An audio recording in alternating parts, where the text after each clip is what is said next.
قائلا بهلى بضم الباء أيضا وكدم بالضم والرستاق مثلها يضم.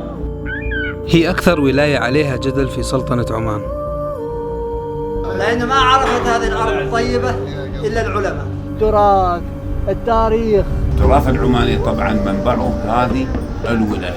المستمع هاك الخطاب وامدح تبهلا بالشعر والملك لله يدوم. 10 ونص. طبعا الحسن هذا طبيعي جدا. والقصابي والهاشمي والعبري. هي المدينة الوحيدة المصورة بشكل كامل إلى يومنا هذا. فيها أول معلم أثري اندرج في اليونسكو في سلطنة عمان.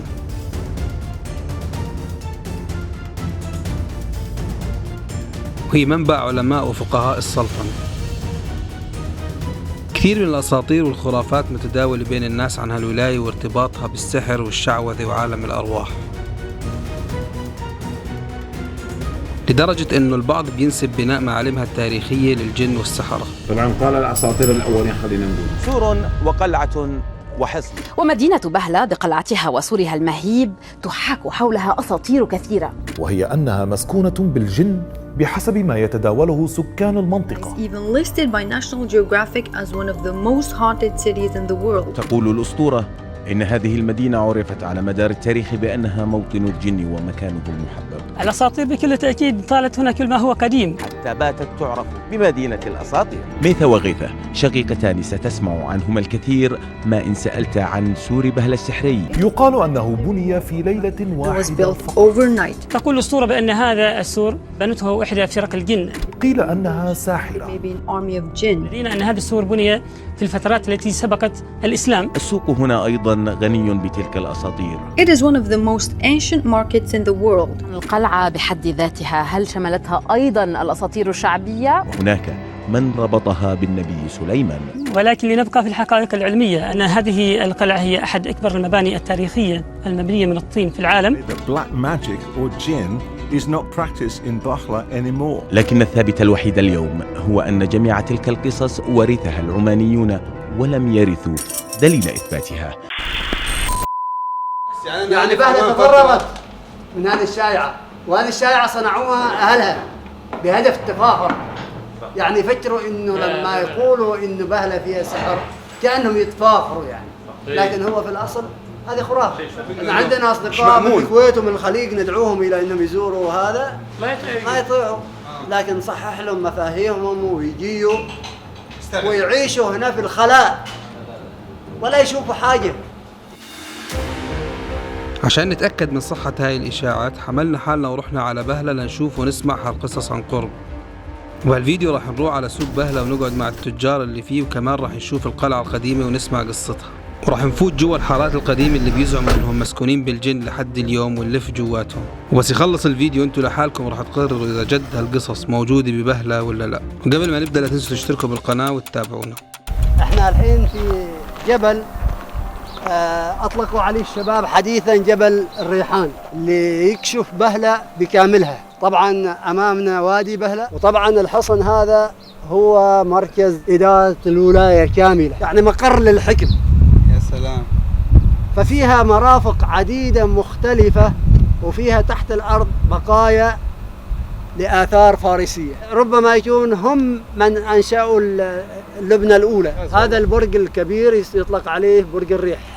القلعة عبارة عن قسمين، قسم هذه الحصن يقال على أنه بني في عهد الفرس يسموها القصبة، وهذاك الجانب الثاني بني في أزمان متعاقبة اليعاربة والنباهنة والفرس. هذه الجزء على اليمين الشرقي، هذا يقال له الشرق. طبعا أيضا يلاحظ من البعيد في الجبل سور بهلة، يسمى بالسور المحيط لأنه يحيط ببهلة كاملة. هذه هي الواحة، واحة بهلة. شوف حتى هنا في بقايا من السور بزبوط. ايوه زين، فيحيط بها كإحاطة الخاتم. هذا السور يقدر ب 12 كيلو، وفيه من البروج تقريبا 132 برجا، وفيه بوابات 7 بوابات، من أشهرها باب باجي وباب السيلي وباب البطحة. هذه حارة العقر في خطة كانت لترميمها على أساس تحول إلى نزل تراثية. وهذا حارة اللحمة وحارة الخضراء زين، وحارة خليفة اللي جينا منها اللي فيها المصنع زين، وحارات كثيرة. حارة الحداد هذه سميت لحداد كان يعمل حداد زاهد يشتغل في الحدادة، ويروى عنه انه لما يؤذن المؤذن ويقول الله اكبر يضرب، والمطرقة ماله يرميها للخلف ما يضربها. يا سلام. اثناء نطق الاذان انتهى العمل، يعني بكون يضرب بيحكي الله اكبر برميها. فتكريم له سميت حارة باكملها باسم حارة الحداد. وكل حارة من هذه الحارات تشكل قرية من القرى. لماذا؟ لأنها كلها متكاملة. ما في حد ساكن في الحارة كلها، يمكن كذا بيت. هذا بيت هذا لعمي، كان عمي سعيد بن علي القصابي، وهو طبعا هو أبو الحارة، يعني أبو الحارة يسميه أبو الحارة. والله أبو الحارة وشيخ الحارة، تو نائبنا عنه. والله النعم. لكن فيهم آباء، معنى كل قبيلة لها آب أيضا، لكن في آب مرجعي هو نقطة الوصل ما بينه وبين السلطة أو الوالي. هذا صباح العاصة.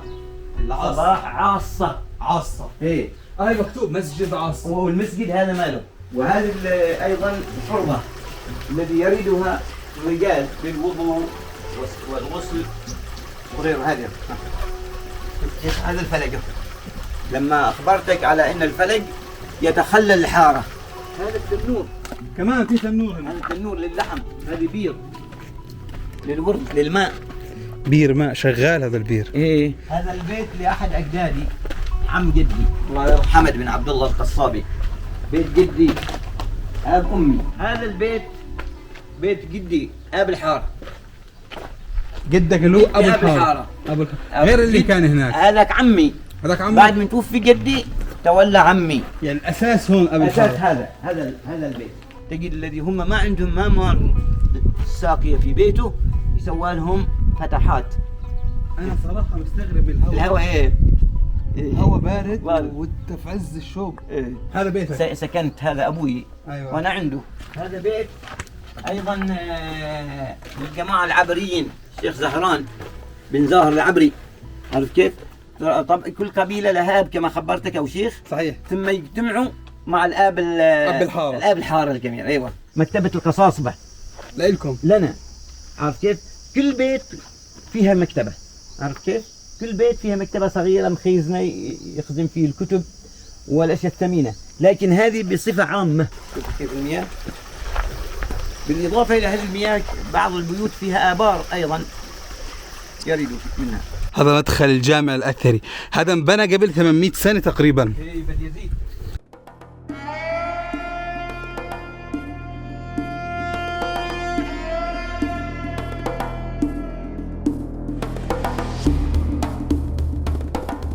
كان السوق هذا ميت راكد ركود، والشباب ما شاء الله فأحيوا الشباب أحيوه من خلال هذه اللمسات الممزوجة بالتراث والحداثة. كله محل كله منزل. هذا كله ايوه منزل.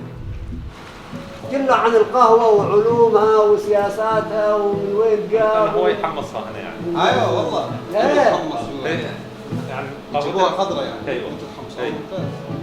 هذا الوحيد يمكن في الداخلية. طبعا احنا هون جينا عند يعني تاج المتمرس بسوق بهلة اسمه حارب الشكيلي. عم حارب شو العسلات هذول؟ شرفنا حبيبي. هذا طبعا هو مش عسل، هذا يسمى الزيك. هذا يستخرج من قصب السكر. هذا عسل البرم. هذا البرم ما شاء الله مصفى وجاهز. شوف العسل يختلف على حسب النوعية ايش العسل، لأن العسل حاليا الآن يسمى البرم عليكم السلام، يكون أحمر، ولما يكون يعني ناضج بتحصله يعني شكليته على شكلية ايش؟ السواد معنا. أي بلد لا يوجد بها السوق تعتبر ميتة. السوق طبعا قديم جدا، يقال على أساس بني قبل الإسلام، الله أعلم بهذا التاريخ. السوق أصبح مركز رئيسي للقاءات، للبيع والشراء، للتعارف، للمزايدة، لكل شيء أنت تحتاجه. تجد أن السوق هو المكان الملم بهذه الاشياء. السوق له اداره، له ناظر، له مسؤول. هاي لمين؟ لمين هاي الدلة؟ الضيوف اللي عاد مثلك وشروات كذا. الله يرضى عليك. يعني شو اللي خطر في بالك انك تعمل متحف في هاي المنطقة بالذات يعني؟ لأن الولاية هذه هي تعتبر كولاية أثرية. قمت بهذا العمل لكي اللهم أن أضعه كإرث تراثي لهذه الولاية. وعندك الخناجر القديمة. هاي خناجر قديمة هاي. أكيد. هذا يسمى المكيال. هذا اللي كانوا يستخدموه زمان. أي نعم. عندك هناك السيوف، عندك هناك الأسلحة، وعندك الرحي القديمة. جلسة عربية اجتماع وكذا، وفيها لمسات من التراث. أنا صراحة بدي أعرف هذا الكيبورد من وين جاي؟ أنا أشتري.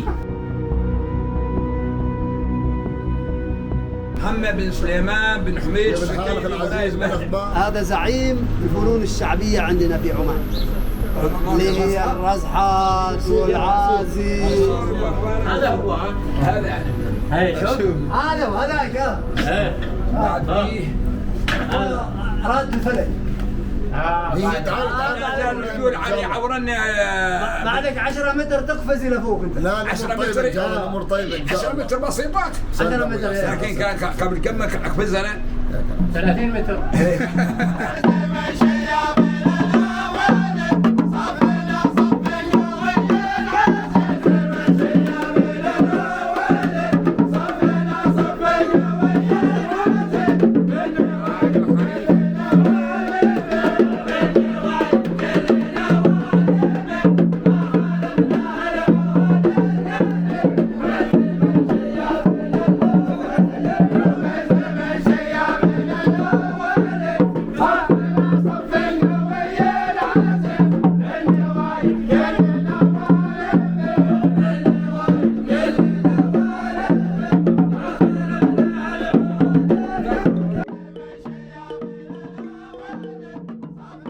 أتوقع هلأ ممكن نحكي إنه عن جد بهلة فيها سحر، بس سحر من نوع ثاني، سحر المكان والتاريخ والطبيعة. فيها أشياء كثير أهم وأقدم وأصدق من السحر والخرافات اللي بتقدر بس تزورها تشوفها بعينك وتلمسها. أساطير بهلة وخرافاتها هي جزء من تاريخها العريق ومش بسهولة نتجاهلهم، بس الأهم هون هو إنه نغير الصورة النمطية المأخوذة عن هاي الولاية، إنه بهلة مش ولاية السحر. وبنهاية الفيديو بشكر كل اللي احتوانا واستضافنا في هاي الولاية الجميلة من أهل بهلة، واللي بين لنا كمية الكرم والأصالة عندهم.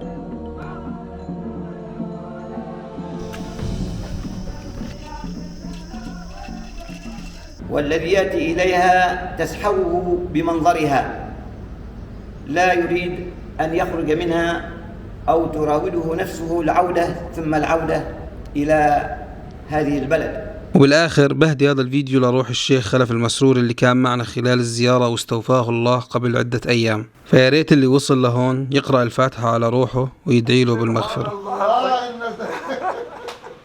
أكرم رجل في عمان. استغفر الله. هذا لما يسافر معانا في الطيارة ضيافته تمتد حتى إلى مقصورة الطائرة، يروح يعطي الطيارين والمضيفين يضيفهم.